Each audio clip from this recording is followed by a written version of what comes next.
Ano, Matyášku. Pojď.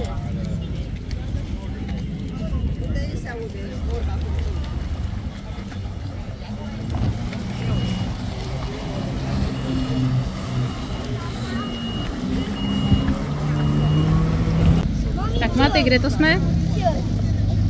Jsme u vodních varhan a ty se ovládají díky těch mořských vln, jak do toho vlastně naráží. Můžete slyšet. Já teďka odpočívám, že mi vedro.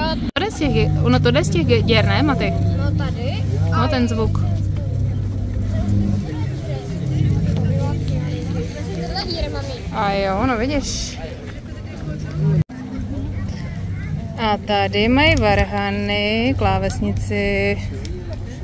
Jsme si původně mysleli chvíli, že to jsou lavičky a ona to je asi klaviatura.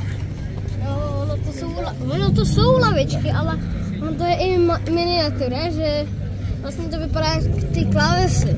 To jo, no, Maty na to přišel. Já jsem to ani na první pohled nepoznal, já jsem to ani neviděl. No pak jsi to odhalil, že? No a jsme v Chorvatsku. V Zadaru. Jo.